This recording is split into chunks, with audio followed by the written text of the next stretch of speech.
Jaya Radha Madhava Kunja Bihari.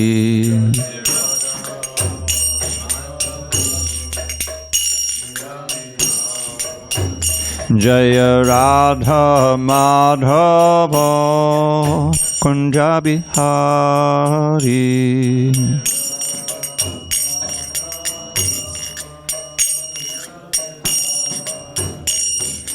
Gopi Janavallabha Girivardhari.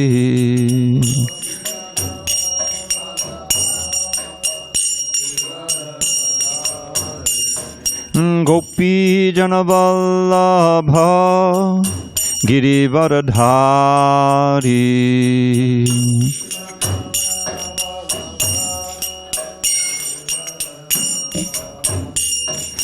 Yashodanandana Brajajana Ranjana.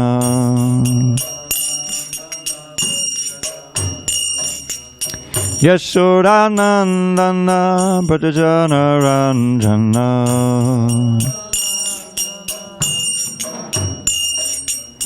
Jamuna Tira Vanachari.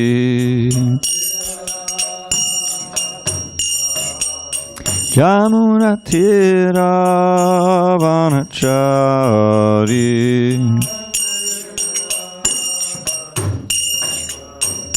Jaya Radha Madhava Kunja Bihari.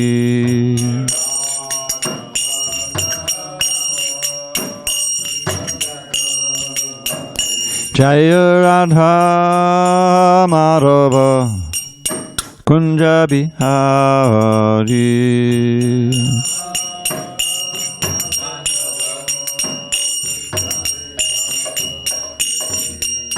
Hare Krishna, Hare Krishna, Krishna Krishna, Hare Hare, Hare Rama, Hare Rama, Rama Rama, Hare Hare.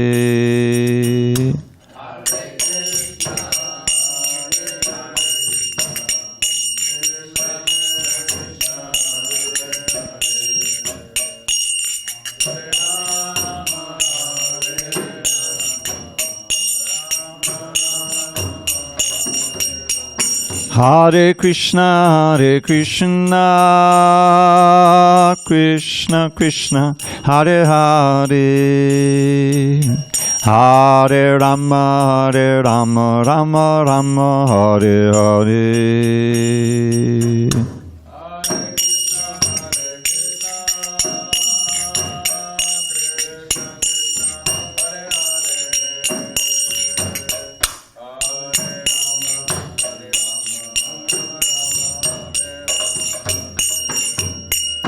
Hare Krishna, Hare Krishna, Krishna Krishna, Hare Hare, Hare Rama, Hare Rama, Rama Rama, Hare Hare.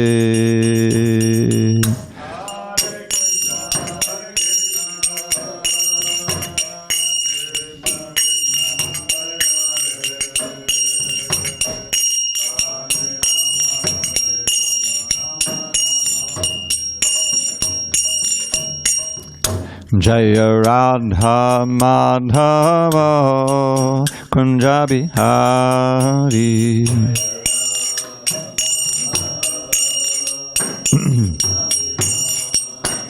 Jaya Radha Madhava Kunja Bihari.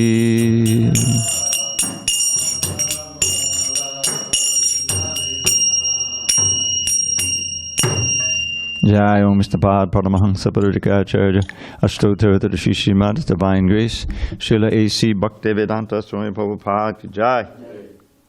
ISKCON BBT Founder Acharya Srila Prabhupada ki Jai. Jai Om Vishnupad Paramahansa Parudikacharya Ashtottara to the Srimad Divine Grace Srila Bhakti Siddhanta Saraswati Thakur ki Jai. Ananta Koti Vaishnavini ki jai. Namacharya Srila Haridas Thakur ki jai. Grantaraj Srimad Bhagavatam ki jai. And Samaveta Bhakta Vrinda ki jai. All glories to the assembled devotees.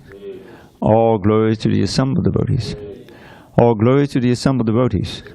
All glory to Shri Guru and Gauranga. Narayanam Namaskritya Narang Chaiva Narottamam Devim Saraswatim Vyasam Tato Jayamadiriyet.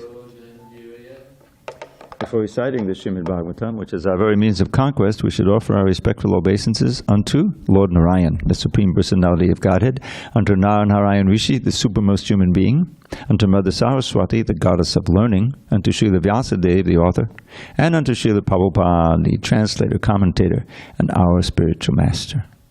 Nashta Prayesha Bhadreshu Nityam Bhagavata Sevaya Bhagavat Yuttama Shloke Bhakti Bhavati Naistiki. By regular attendance in classes on Srimad Bhagavatam and by rendering devotional service to the pure devotee, all that is inauspicious within the heart is destroyed almost to nil, and loving devotion to the Supreme Lord, who is glorified in transcendental songs, is established as an irrevocable fact. Om Namo Bhagavate Vasudevaya.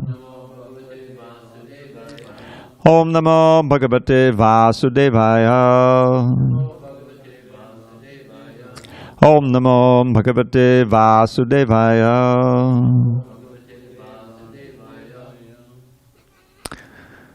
On this 18th day of July, 2022 in San Diego, we're reading from Srimad Bhagavatam, translation and commentary by His Divine Grace HG Dravida Dasa Prabhupada.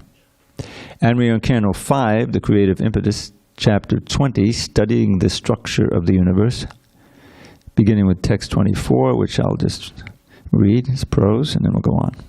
Evam porastat chirodat padita upaveshita shakadvipo dvatringsal lakshayojanayamaha samanena chadadi mandodena padito yasmin shako nama mahiruha Sachetra Vapadeshako Yasya Hama Maha Sudabhigandhas Tam Dvipam Anubhasayati. Translation. Outside the ocean of milk is another island, Shakadweep, which has a width of 3,200,000 yojanas, or 25,600,000 miles. As Kraunchadweep is surrounded by its own ocean of milk, Shakadweep is surrounded by an ocean of churned yogurt as broad as the island itself. In Shakadweep, there is a big shaka tree from which the island takes its name. This tree is very fragrant. Indeed, it lends its scent to the entire island. Text 25. Text 25. The master of this island, also one of the sons of Priyavrata, was known as Medatiti. He also divided his island into 7 sections, named according to the names of his own sons, whom he made the kings of that island. The names of those sons are Purojava, Manojava, Pavamana, Dhumranika, Chittarepa, Bahurupa, and Vishwadhara. After dividing the island and situating his sons as its rulers, Medatiti personally retired. And to fix his mind completely upon the lotus feet of the Supreme Personality of Godhead, he entered a forest suitable for meditation. Text 26.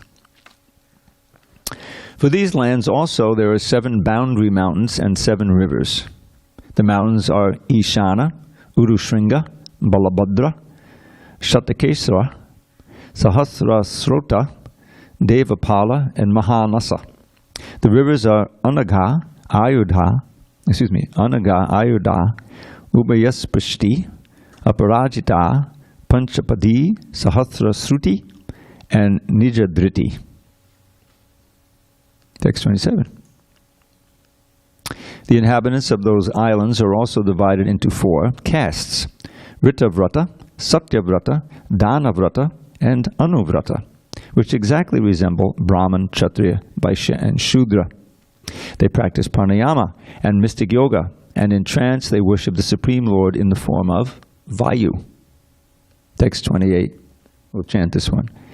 Antaha pravishya bhutani yo bibharti atmake tubihi antaryamishvara sakshat patu no yadvishe sputam antak pravishya bhutani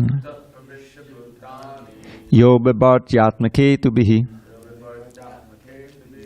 antaryamishvarak sakshat patu no yadvishe sputam antak pravishya bhutani yo bibhartyatmake tubihi antaryamishvarak sakshat patu no yadvishe sputam antak pravishya bhutani yo bibhartyatmake tubihi antaryamishvarak sakshat patu no yadvishe sputam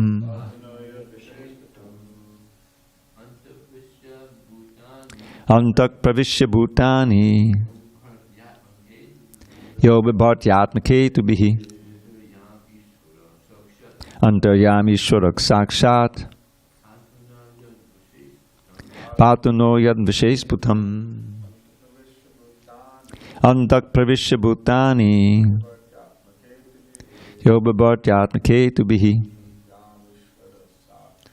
antaryamishvarak sakshat patu no yadvishe sputam antak pravishya bhutani yo bibhartyatmake tubihi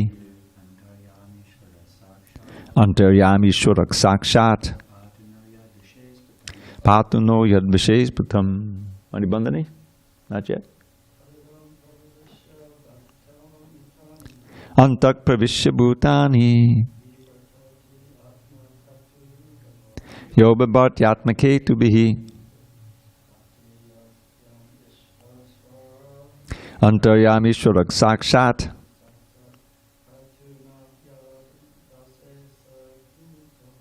patu no yadvishe sputam. Anyone online?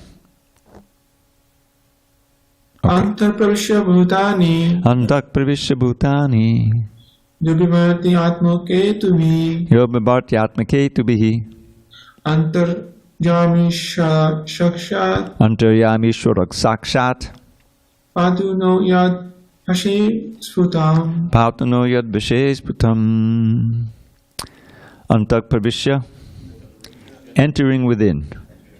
Bhutani, all living entities. Yaha, who? Bibharti, maintains.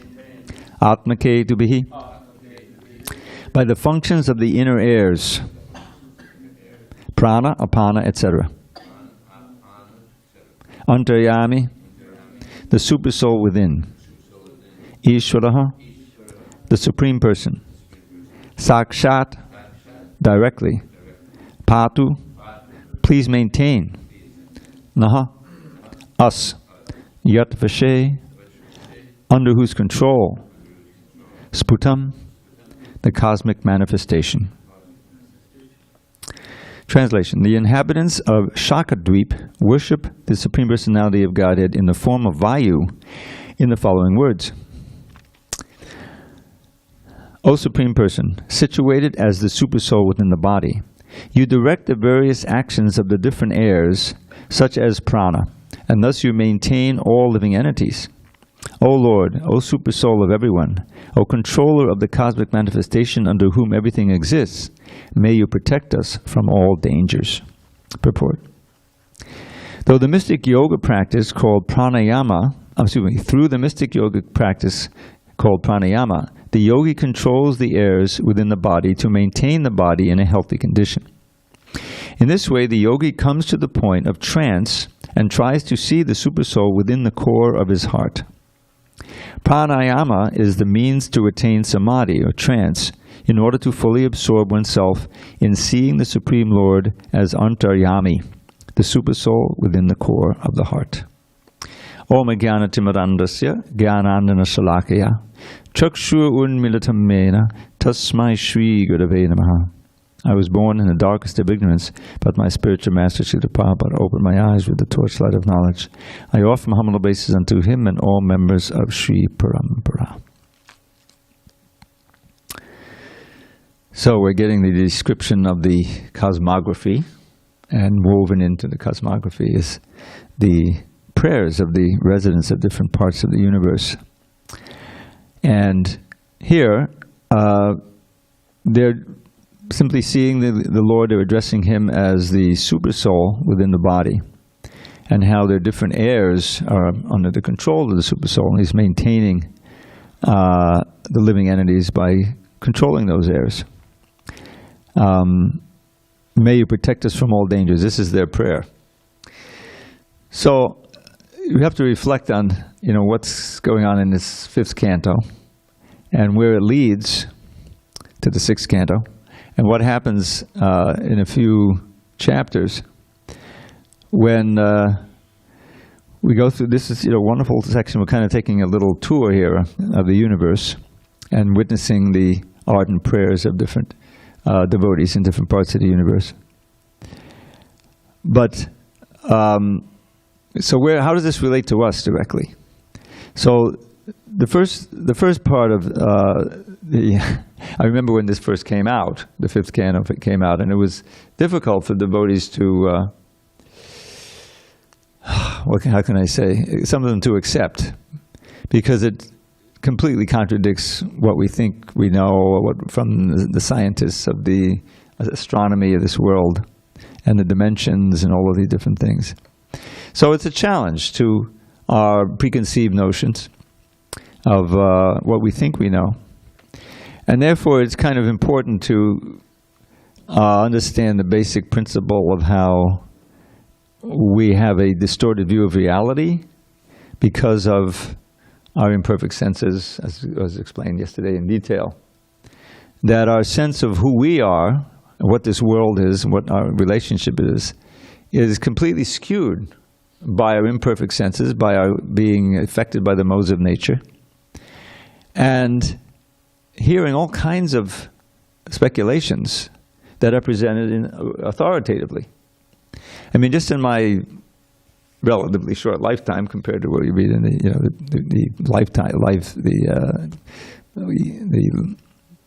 time distances of the distance of the Bhagavatam, I can remember when they only thought there were 3 different subatomic particles. It was all very simple. I think I learned in 5th grade. The neutron, the electron, and the proton. Remember that?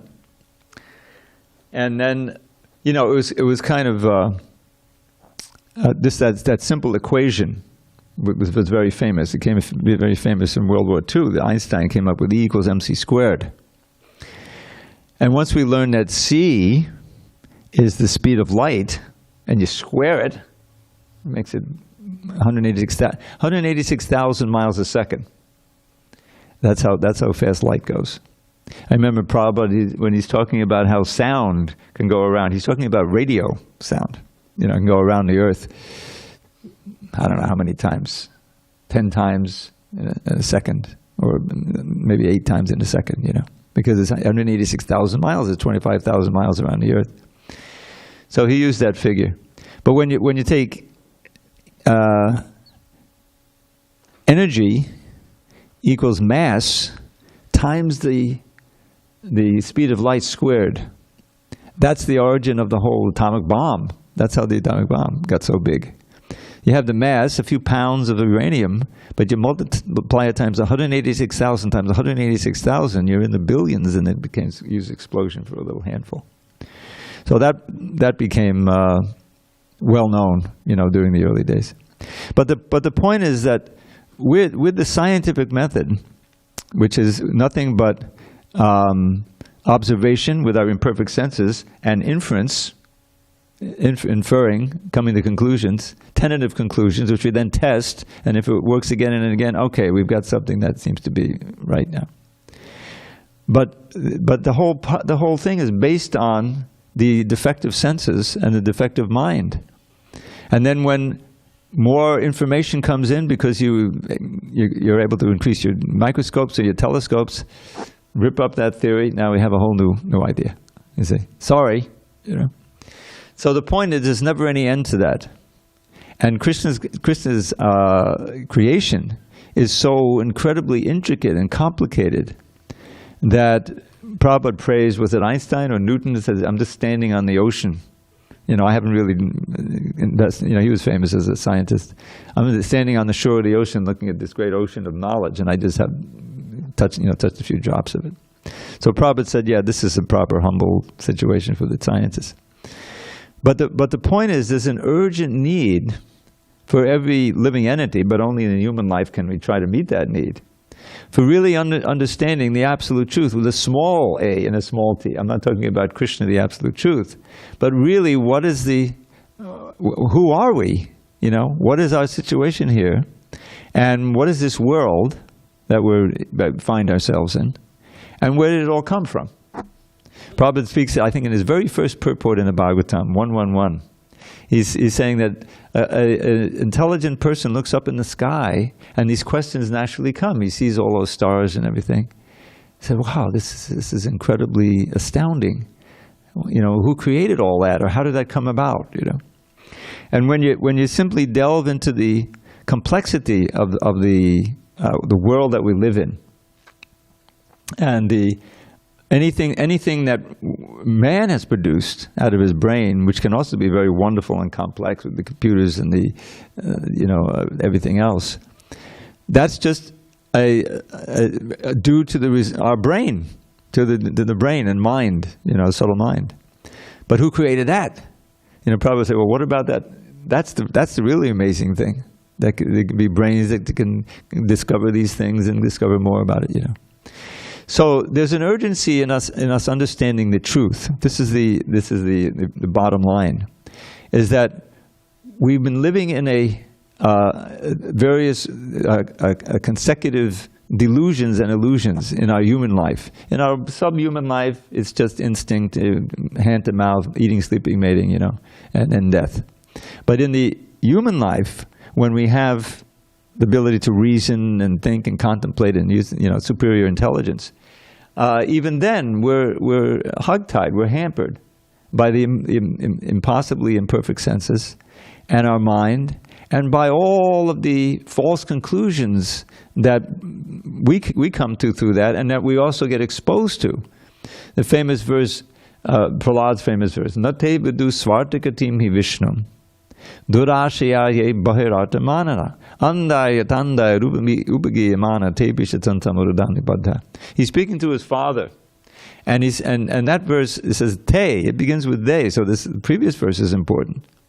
And he's telling his father, you know, with incredible courage, you know, his huge monstrous father who's conquered the whole universe, everyone's bowing down, even Narada Muni, except for Shiva, Brahma, and Vishnu. He's so powerful.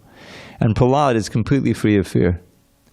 He's telling his father, Mutirna Krishna padataksvatova, mito vipadjeta grihavatanam, adanta gobi vishatam tamisram punak punascharvadacharvananam. Is that basically telling his father, because your senses are completely out of control, adanta gobir, you're completely in darkness, vishatam tamisram. And therefore, you'll never be able to understand. You'll never be able to understand God. You can't place your mind on God, you can't understand, because you're in an aura of complete illusion, you know. Again and again, trying to chew what is chewed. Again, you know, and enjoy it.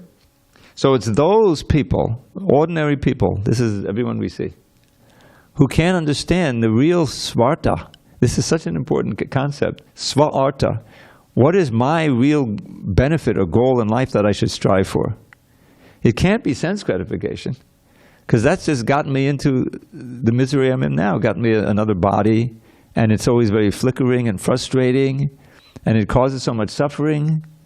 How can that be my goal? That's obviously a false goal. But without the third verse kind of tells the whole thing, is that in the present condition, when simply is in total illusion, and trying to enjoy the senses and the mind and going from body to body, it's completely hidden from you. But that's the most essential knowledge that we need to strive for. So otherwise, it's the blinding and the blind. And we see, through your lifetime, you can see that there's so many philosophies, so many politicians, so many teachers, so many books, and nobody really knows the absolute truth. They're all a little more eloquent at presenting the distortion of the absolute truth, and then people get impressed by that. And so it's just the blind leading the blind again and again and again until everyone perishes and the annihilation comes and they become silent for millions of years and then back again. It's been going on since time immemorial. And that's why we're said to be nitya baddha, eternally bound. Anadi karma. Well, if it's anadi, truly beginningless, then we've always been here, right? We're the unlucky trillions who are assigned to be in the material world. And if we do just the right thing, we can go to the spiritual world, not back, but go to the spiritual world and enter into Krishna's Leela. But that puts the responsibility on Krishna. It says, well, okay, this minority, this quarter of the countless living entities, they'll have to be in the material world. And if they're fortunate, they'll take up Krishna consciousness. Whereas those who are in the spiritual world, they never come back. No. And there's so many places in the Bhagavatam, that favorite verse of mine, you heard it a million times, Bhayam Tutiya Binaveshatuk said, Ishara Petasya Viparyo Smriti. It says, the fear arises when you become absorbed in the relative world and you're faced with death, and all the destruction, because you've turned away from Krishna. Well, that's called the fall of the jiva, right there.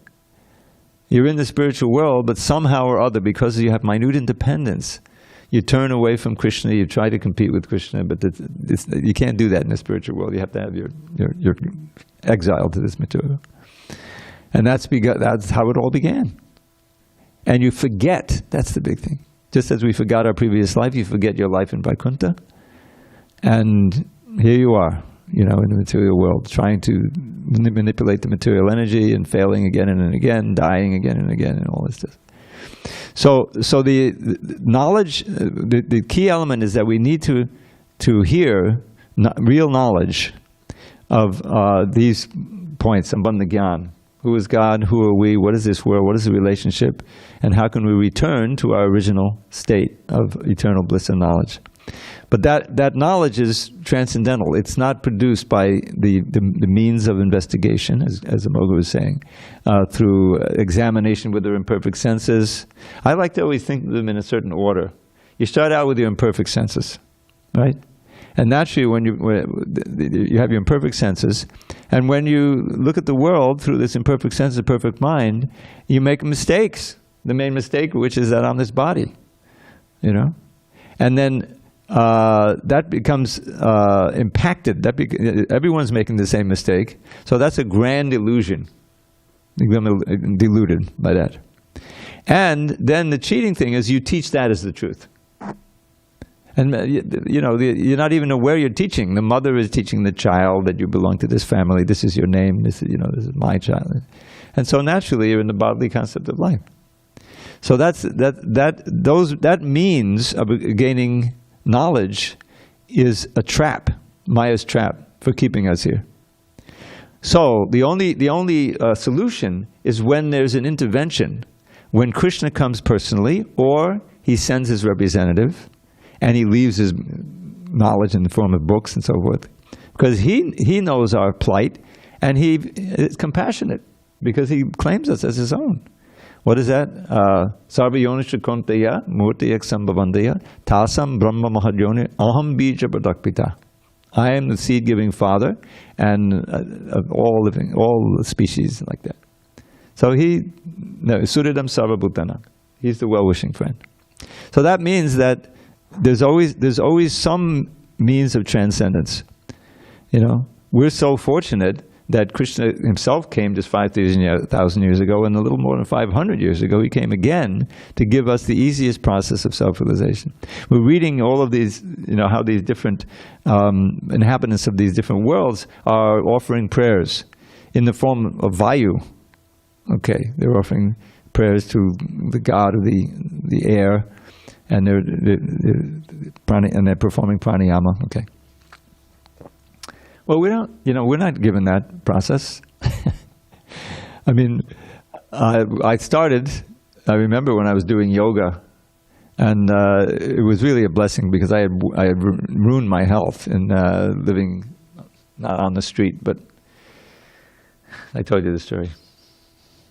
It seemed like a thing, everyone was trying it, to eat these oysters that were caught in the East River, raw.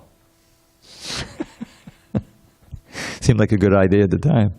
Anyway, I got a hepatitis, which was actually a blessing, because I came, face to face with my mortality. I felt totally depressed, and the only thing that cheered me up, believe it or not, was watching the moon shot. It was in July of '69. I was in the hospital. And so oh wow, we reached the moon. That was enlivening. So I came out of that, and I needed a method to get my health back. And fortunately, I'd been exposed to Eastern music, and let me try this yoga, and that was my saving grace. Luckily, Krishna guided me that way. So it worked. Here was this far-out way of exercise, and it worked. And of course, diet was involved. I became a vegetarian at that time, and the whole thing. It was an odyssey before I came to Krishna, but it was an important beginning. So I remember the pranayama. It was very calming and soothing, and helped your health. This thing. Believe it or not, in the Hari Bhakti Vilas, there's some provision for pranayama for devotees. Calm the mind before you chant Hare Krishna. Yeah, it's there. So it's there, and Krishna mentions it. It's there. It's a bona fide process. But if we're trying to, go back to Godhead or get God realization in this age through what Krishna describes in the 6th chapter, it's impossible. Prabhupada, says, well, even Arjuna, he rejected it, and who are we compared to Arjuna? He was so qualified a person, friend of Krishna, So it's not for us. But there are certain elements, there are certain instructions in that chapter that are very, very important. First of all, Krishna also describes this meditation on the super soul. But he says, make me the ultimate goal of life. There's no question that the meditation is supposed to be on him. And the whole idea of controlling the senses and controlling don't eat too much, don't eat too little, all of these things. There's a lot of important instructions. But in the end, it's not suitable for this age for us. Arjuna rejects it. Chanchalam himana Krishna pramati balabhadram. This mind is so powerful and obstinate and restless. To try to control it is like trying to control a hurricane. Sometimes we may feel like that when we're chanting our japa. But so Krishna says at the end, and you can imagine how relieved Arjuna was to hear this. Because Krishna said, well, it's difficult, but you can do it by practice. And I just, well, what if I fail? I gave up on my material side, and I went to the Himalayas and sat there, but I failed there. I'm like a riven cloud. I have no in each sphere. So Krishna said, well, don't worry.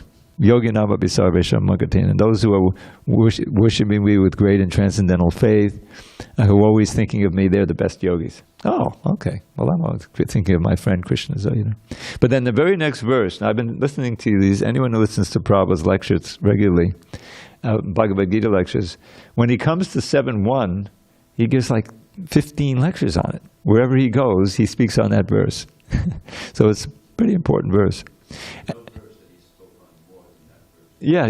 You look at the list. My God, wherever he went for like half a year or so. Then when he gave Bhagavad Gita, 7.1. So what's interesting about that, and that's Prabhupada makes a point in several places in the Gita that the middle 6 chapters are the essence of the Gita, and so it starts with 7.1, with 7 to 12 is the essence. So what does that verse say? Maya saktamana parta yogam yunjan manashaya asangshiyang samaggamam hitatasati tat shunu. So, He says, now I'm going to give you instruction of how your mind can be attached to me. Maya Saktama, Yogam Yunjan Manashim. By practicing this yoga, you will understand me in full, without any doubt, right? Just here. And probably he focuses on that word here in the purport, and he gives this whole section of the second chapter, first canto, which is so important, starting with Shinvatam Sakata Krishna Punya Shavana Kirtan. That when he hears about him, of course, first you have to get an attachment to hear, and he describes how to do that by worshiping the spiritual master, you know. And Krishna in the heart, it's like he says, oh, this person is actually hearing about me sincerely from the right source, and he starts purifying the things in the heart, which are preventing us from seeing reality, understanding who we are, creating something. And it goes on like that, and then that verse that I chant before every class, which is Nashta Prayasha Bhadrishu, when these abhadras in the heart are somewhat destroyed. Prayashu means almost. The Prabhupada said maybe 70%, you know. Then Nityam Bhagavata Sevya, by serving the Bhagavatam, by hearing from the right source, the Bhagavat. So you're serving the Mahabhagavat nicely by hearing the Bhagavatam from him and other, you know, sources of knowledge like that. So what happens? When that purification is taken, Nityam Bhagavajitama Bhakti Bhavati Naishtiki. You come to that point that Rupa Goswami explains in his ladder from Shraddha to Prem, faith to love, pure love, Nishta. When a good portion of the anarthas are destroyed through the practice of hearing and chanting and all of the other process of devotional service. And in that stage, your ruchi develops more. It's not that there's no ruchi before that, but you get more and more tasty everything about Krishna. The holy name, the service, the devotees, the pilgrimage, the deity, where everything becomes more and more pleasing, delighted, because you're becoming purified. And then you get actual attraction. Then the asakti comes, that very asakti that Krishna mentions there, the attraction for Krishna personally, which matures into bhava and prema. So that's the process, you know, beginning with hearing, with ardent hearing, with submissive oral reception. So the key element there, going back a little bit, is to have access to I would probably like to call the transparent via media. In other words, a medium through which Krishna can speak to you through the pure devotee, through the unalloyed devotee, who's giving the message as it is, who's realized it, who's completely detached from material attraction. And that's always been the role and the glory of great acharyas and preachers and mahajans, is that they serve as Krishna's emissaries to the material world. And their whole mission is to give Krishna to others. There's this wonderful, you know, when I was working on the Vyasa Puja book, sometimes there's wonderful quotes devotees pull out. And they described how this one devotee was so taken aback and impressed when listening to a lecture, actually not personally, but, you know, on a tape or whatever, where Prabhupada is describing how if one really loves someone, then they want to see them glorified everywhere, you know. And that's what you see. And then the person, you know, light went off in the hand. Well, that's what Prabhupada did. Is that he wrote the books, and he talked to the devotees, and he started the movement, he built the temples, all so that Krishna would be glorified more, the one who he loves, you know. And at the same time, it's the greatest benediction for the world at large. Whoever gets swept up in that glorification and experiences the wonder of glorification of self by chanting the holy name in prayer. So that's really what you know, the function of the acharya is that he is pure devotee, knows the Shastra, lives the Shastra, and teaches it to whoever will listen, whoever can, and presents it in such a way that it'll impress someone to at least take a book or listen a little bit, or, you know, like that.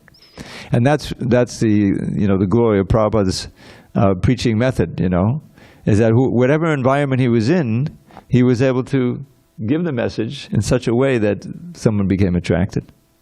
And that's still the, you know, the coin of the realm, so to speak, you know, that gets Krishna's mercy as much as, like the book distributors to be able to, refine and hone their art of how to present something to people so that they'll get their attention and become interested in taking a book. It's a wonderful service, and I'm so dear to Prabhupada and to Krishna from doing that, Lord Chaitanya. So this verse, this reminded me of, because they're talking about pranayama and the super soul here. So none of us, I think, are interested in just realizing the super soul, but we want to know, we want to see Krishna himself in the heart, right? What is that verse? A famous verse in the Brahma Samhita. Premanjana chudita bhakti vilochanena santa sadaiva hridayeshu vilokayanti. What do they see? Yang shama sundaram achintugana sarupam govindamadi purusham tamaham. So the super soul is there, but Krishna is also there. You can realize Krishna there if you're able to smear your eyes with the salve of prema, of pure love, of purification. So it's wonderful to read this and have everyone in the universe in different parts and wonderful things. They're worshiping Krishna, worshiping the super soul. But the ultimate message of the Bhagavatam is is Krishna worship, the 10th canto. We want to aim for that, and that's what Lord Chaitanya came to give. He cut through all of the confusion, and he gave us the highest thing, the highest to the lowest. Jagai Madai. And I always like to reflect on that passage from the Bible. The last should be first, the first should be last. Well, we're the last. I mean, we're still hanging around here in the Kali Yuga, and it's Prayana Vaishak and all of the 12th canto, the more detailed description of the evils of this Kali Yuga. There won't be any mercy, it'll decrease, people won't live as long, it'll decrease, and bodily strength, all these different things. So what hope is there for us? It's almost like jujitsu, We're completely unqualified, helpless. That's our strength. Because in that mood, we can really call out with absolute desperation, to the holy name, to Krishna, please save me, please engage me in your service, And there's so many verses I can give you, beautiful prayers for protection. There's one I chant every morning to Jagannath. Punnaga stabakana badnakesha chutak. Kotiri kotabadakekshi pakshakutak. Payan mamada katameru raksatandva kadandi tatavipana pasuna danva. Punnaga stabakana badnake. In his hair, he has wonderfully arranged an arrangement of punnaga flowers. Now I have to confess, I'm not sure what kind of flower that is, but it must be very beautiful and very fragrant. Stabakana badnakesha kotiri. It's a crown, but the keki pakshakuta, and he has a crown made of the most excellent peacock feathers. Payan Mam, please protect me. You call him Madakata Merudak, you who are at the complexion of a sapphire. Kalindi Tatavapana Pasuna Danva. Pasuna Danva, you're like the Cupid with his bow of arrows dancing on the shore of the Yamuna. So it's meditating on Krishna and in his prayer. And so what do we want to be protected from? We want to be protected from the allurements of the material world. We want to be protected from our own mad mind, taking us away from Krishna. And protect us from whatever will deviate us from pure devotion. And so that's what we're praying for. We're praying for pure love. We should pray. Lord Chaitanya has taught us, Nadanam, Najanam, Nasundarim, Kavitam Vajagadisha Kami. Mama Janmani Janmani Shade Babata Bhakti Dahoitaki Tvayi. Wealth and women followers, the fruits of mundane piety, liberation from this world of limitless anxiety. For me, O Lord, these common goals have not the slightest worth. Let me serve you purely now and in each future birth. So even to give up the idea of liberation, because the prospect of serving Krishna, directly is far greater than that, even in this material world. I want to take it. So we should appropriate these prayers. Not so much these prayers from the Shakadweep residents to pray to Krishna in the form of air or whatever, but the ones that Kunti offered. You know, let my mind be drawn unto you without being lured to anything. Let all my love flow to you just like the Ganges. You know, these are the prayers, Prahlad's prayers, and the prayers of the residents of Vrindavan. There's so many prayers there, Krura's prayers. So that's, you know, the Bhagavatam is so rich, and it's giving it so much here. And at the end, like I always, you know, I remembered graphically working on this chapter, or on this canto, and they gave me, I don't know if it's the chapters that no one else wanted to do, you know, I got to edit the hellish chapter, the chapter about hell, you know. It's unforgettable. Whoa, you know. Illicit sex, and you have to, for how many millions of years, embrace a hot iron form of the opposite sex. So man or woman, you know, you could, no thank you.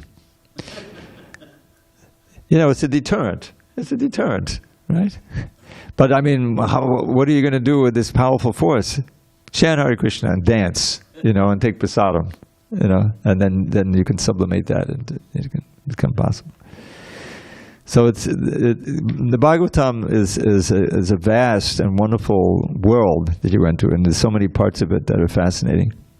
And we should never forget that after this chapter, after this canto, the first thing we learn about is the glory of the holy name with a Jamil. And that's the whole thing. The dynamic is that after all of this description of the universe and the hellish worlds, and Parikshit is just compassionate Vaishnava. So how can they be saved from going to these hells that and these are just a few of them. There's so many different, thrown off the mountain numerous times. You don't die because you're in your subtle body, but the pain is there. You know, swimming along, you know, in a river of pus and blood. That doesn't sound very attractive, does it? Anyway, so how can you be saved? So Shukadev, he tests Parikshit. You know, he says, well, you're going to have to perform atonement. There's atonement, you know, serious austerities and penances. He describes it a little bit of it. And Parikshit says, well, that's not going to work. You may atone for the sins and not have to suffer, but that doesn't uproot the desire to perform the sins.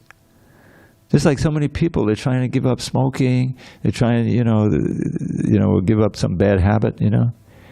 But whatever method they use, it doesn't go deep enough, and the desire is still there, and they're wrong. If they're in a bad association, they'll fall down again, you know. I mean, people, smoking, there's still so many people die of smoking in this present age. It's amazing, you know. I mean, even devotees, Prabhupada knew how difficult it was. You know, the famous story of Shamasundar's carving Jagannath, big Jagannath, first deities in ISKCON in Frederick Street Temple. So he's got his cigarette. I don't know, was it on the head of Jagannath? Anyway, pack of cigarettes. Huh? Pack of cigarettes was on the head. Pack of cigarettes. He wasn't actually smoking while he was doing it. Okay. So Prabhupada came in, and he didn't blast him. He said, well, try to decrease one a day, you know? Something like that.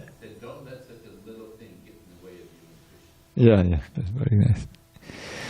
So, you know, and it's possible when you're a devotee and you get a higher taste to really give up all the bad habits, you know. Otherwise, it's not possible. Punak punaschai vidacharvananam. So we've been given the greatest treasure and the means, the feasible means to attain that treasure, the prospect of getting the treasure, which is prema dana, the wealth of prema. And we should, as hard as we possibly can before we leave this body, try to become pure devotees. And that's what Lord Chaitanya wants, that's what Krishna wants, that's what Prabhupada wants, that's what our Guru wants. And that's what, if we want it hard enough, we can get it. Okay, I'll leave it at that. Anyone has any questions or comments? Hare Krishna, there is one question pending on the Zoom. I know, there always is. Yeah. Okay, go ahead, Prabhupada. This verse, Maya Shakta, where Krishna says that you'll know me in full. Yes. So how do we understand that? As full as you can. Even Prabhupada says, even Krishna doesn't know himself fully, right? Because he's always expanding and decreasing. In other words, we'll know Krishna as he is, as it's possible to know him, and know him sufficiently so that our faith will be, you know, unshakable, and our attraction for him can be, you know, so deep that it'll take us back to Godhead. That's what I understand. But compared to any other way, you can't know Krishna hardly at all. You can't really know the truth. So he's giving that as an encouragement to Arjuna. So this process is, now I'm going to tell you a feasible process. Your last chapter is difficult. And this one, based on hearing from the pure soul, from Krishna directly, will give you accurate information, and you'll know me as to the full capacity that the human mind can know me. That's the way I understand it. Anyone locally? Yes, but go ahead. I had a few, but they're not big questions, and if we don't have time, we don't have to address them all. But one was in this verse, in the verse it's stating that the inhabitants of this planet, they worship God, the Supreme Personality of Godhead, in the form of Vayu, who is, of course, whole other personality. So they worship God in the form of a demigod. But then we read, in previous verses and purports that these different inhabitants of these different places, they're worshiping the demigods in a correct way. It's not like the disparaging way that Krishna refers to in Bhagavad Gita. So in this case, they're worshiping Krishna, but in the form of a demigod, and it's appropriate because they have the right mentality. And so I could see, it would make sense to me if they say, okay, they worship, Vayu as a servant of Krishna, but to say they worship Krishna in the form of a demigod, it seems that that's what a lot of Hindus would say they're doing. So I'm wondering, what would you say to someone if they say, well, that's all I'm doing. I'm just worshiping God in the form of Shiva.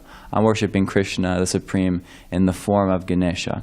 Because they're doing it, apparently, according to Bhagavatam, the purports, they're doing it correctly, but then so many people are doing it incorrectly in the name of doing the same thing. So how would you explain that to someone if they would come at you with that?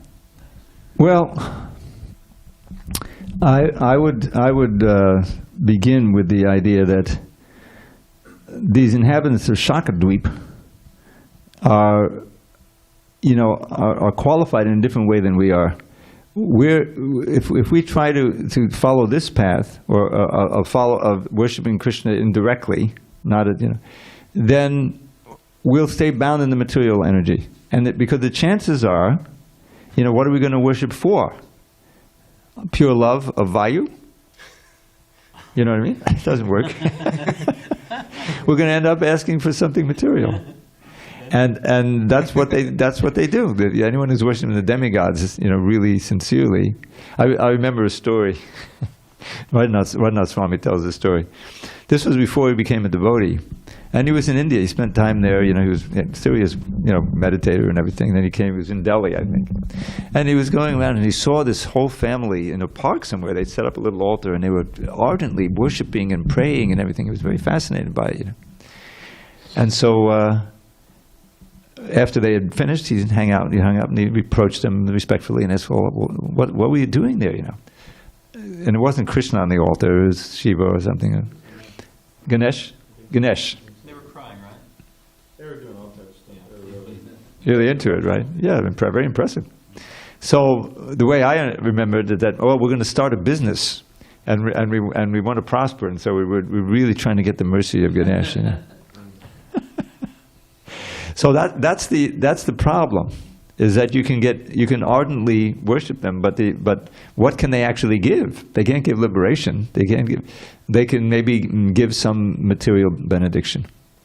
So this is why I think we had some verses like that these demigods, certainly there in the 11th canto, that they're desiring, they're praying that they can take birth here on earth during this Kali Yuga, because they're stuck in kind of this very opulent situation, and the urgency of Krishna consciousness is not there. This is the problem. That's why the earth is said to be a good place. It's not so horrible, generally, that you can't think of anything but just survival, and it's not so opulent that you're too attracted to material energy. There's enough pain, but there's also Hare Krishna temples. There's also Vrindavan. There's also ability. So that's the I would say that in this age, especially, time is so short, and we can easily get diverted. We shouldn't waste time, worshiping the demigods, taking it slow. It's not. It won't help us ultimately. And Krishna talks about it. What is that? Antabhaktu palamtesham alpavat yalshramedasam devan devi joyanti madbhaktayanti mamapi. If you're worshiping the demigods, you'll go there, and you'll get stuck in some heavenly planet, or but if you worship me, you come to me. And if you're just trying to get some material thing, you may ardently pray like anything, and even if you get it, it's temporary. You'll end up with nothing. So you're not very smart.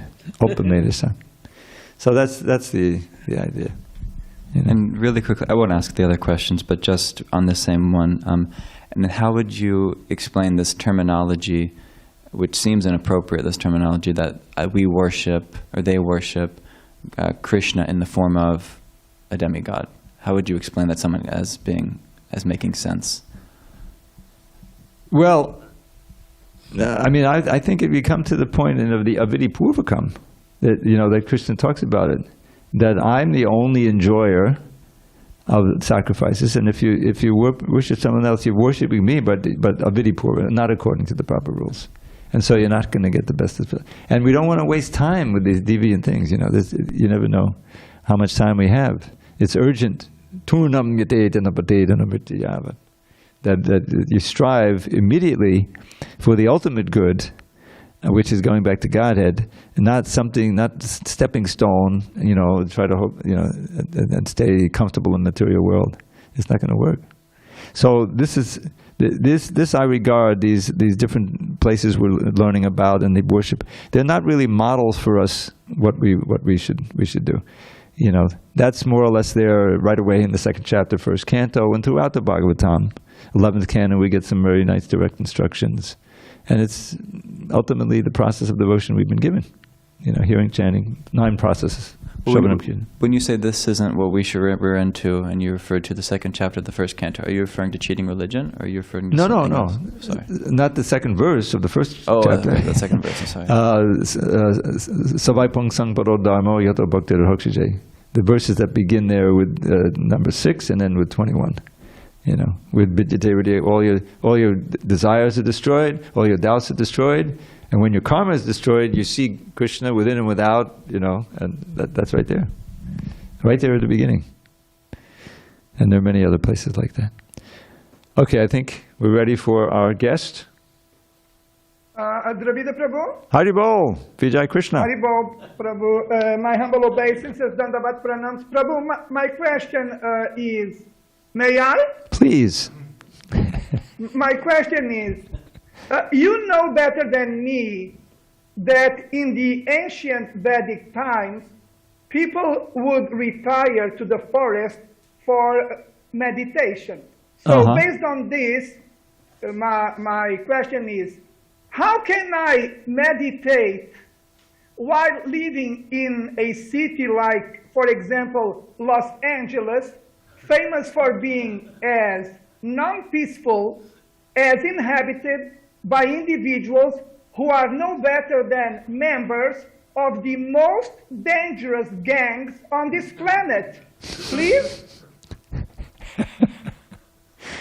Well, within the confines of Los Angeles, it's a big city. I've been.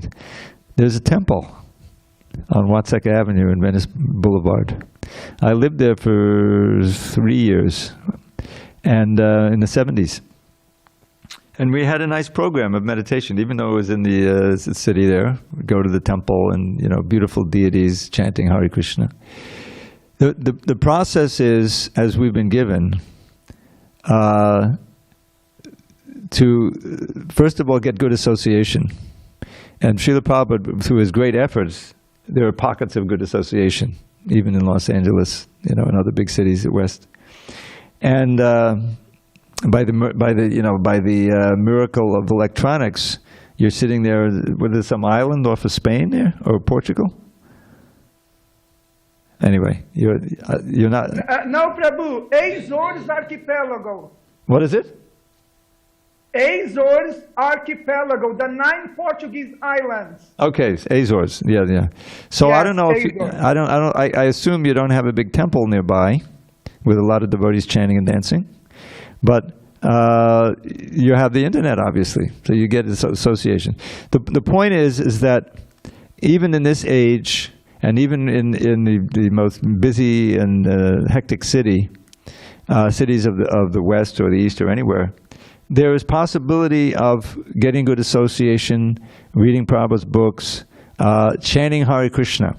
The process of chanting is so powerful that if you take it up and you understand the offenses, try to avoid, and you're able to find devotees to chant with, you can counteract even the ills of this Kali age, and perform your meditation that way. And actually, in the 7th chapter, again, Krishna describes how you can, when you understand what's going on, that all of this earth, water, fire, air, ether, and my own mind, indeed, is the energy of Krishna. You can experience him everywhere. I'm seeing the sunlight now on this.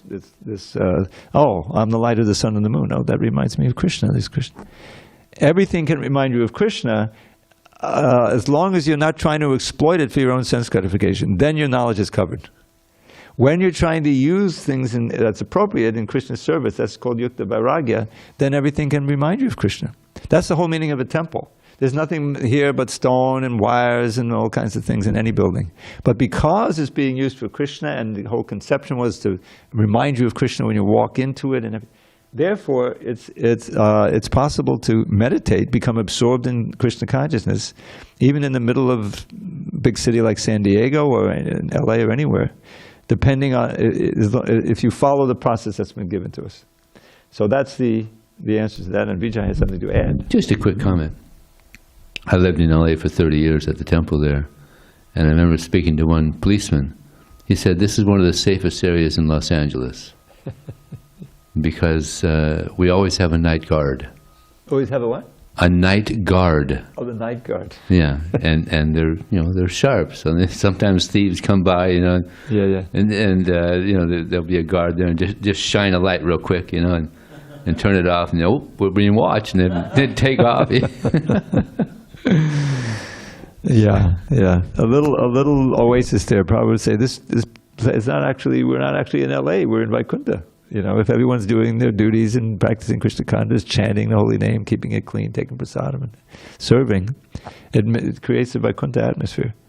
So that's how we can meditate, even in this Kali Yuga, and even in this hectic world, is by our own home created into a temple. It's all our choices. What are we going to hear? What are we going to read? What are we going to eat? Who are we going to hang out with? When you know the prescription, I'll do it this way, this way, this way, then it becomes possible to become absorbed in Krishna consciousness. That's the best we can do, Vijay. Krishna Prabhu. Yes, as expected, Dravida Prabhu, very helpful. Oh, good. Wonderful answer to my question. Thank you very much. Hare Krishna. Haribol. Glory to Srila Prabhupada. Srila Prabhupada ki jai. All right, so we'll convene again at 7:15 tonight, everybody. Haribol.